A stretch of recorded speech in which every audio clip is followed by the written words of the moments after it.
Court में appear नहीं होऊँगा, क्योंकि मुझे जज पे विश्वास नहीं है।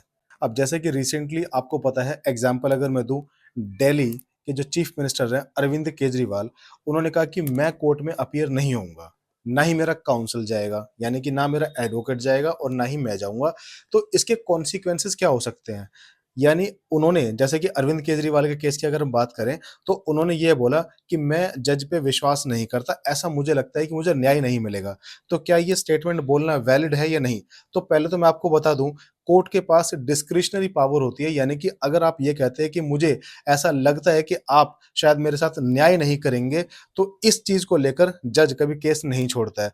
अगर आप ऐसा कहते हैं और वैलिड रीज़न्स, वैलिड ग्राउंड दिखाते हैं, एविडेंस देते हैं कि ये प्रूफ है, इसीलिए मेरे को विश्वास है कि ये जो जज हैं, इन पर मैं विश्वास नहीं करता और मैं चाहता हूँ कि ये वाला केस छोड़ दें, मैं किसी दूसरे जज के पास जाना चाहता हूँ, यानी मेरा केस किसी दूसरे जज को ट्रांसफ़र हो जाए।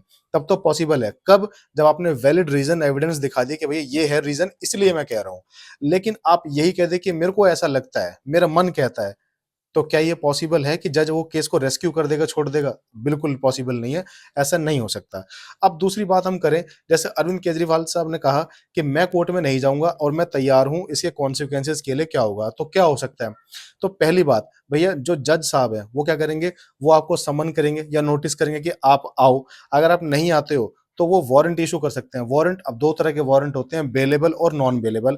बेलेबल का मतलब है ऐसा वारंट इश्यू होगा, पुलिस आपको पकड़ के लेके आएगी, लेकिन आपको बेल मिल जाएगी तुरंत के तुरंत। नॉन बेलेबल कौन-सा होता है? जब सीरियस कोई आपने ऐसा ऑफेंस कर दिया, यानी कि सीरियस जो है केस चल रहा है, जिसके अंदर पुलिस आपको अरेस्ट करेगी, लेकिन बेल नहीं मिलेगी, उसे कहते हैं नॉन बेलेबल। अब अगर आप छुप के बैठ गए हैं, हालाँकि अरविंद केजरीवाल छुप कर नहीं बैठे हैं, अगर आप छुप कर बैठ गए हैं कि भैया मैं तो नहीं आऊँगा और ना ही आपको मिलूँगा, ढूँढते रहो मुझको अब, तो उस केस में क्या हो सकता है? तो उस केस के अंदर आपकी प्रॉपर्टी को अटैच किया जा सकता है। प्रोक्लेमेशन ऑफेंडर, यानी कि आपको भगोड़ा भी घोषित किया जा सकता है, क्या ये बंदा भगोड़ा हो चुका है। आपके घर पे, आपके ऑफ़िस के एड्रेस पे एक पर्चा चिपका दिया जाएगा कि ये बंदा भगोड़ा है, जिस किसी को पता लग जाए, तो ये आ जाए या इन्फॉर्मेशन हमें दे दे या खुद से कोर्ट में विज़िट कर ले। कोर्ट में जाओगे तो वहाँ पे भी आपको एक पर्चा मिलेगा, कहाँ पे? ऐसे लगा हुआ कहीं पे कि आपके नाम का पूरी प्रॉपर स्लिप मिलेगी। तो ये है पूरा कानूनी प्रोसीजर। अगर आप चाहते हैं इसी तरीके के सीरियस वीडियोज़ देखना चाहते हैं और समझना चाहते हैं कानून को, पॉलिटिक्स को सिंपल भाषा में कानून के हिसाब से, तो मुझे फॉलो ज़रूर कर लीजिए और अगर किसी को कोई परेशानी है तो मुझे पूछ सकते हैं डीएम करके। Thank you.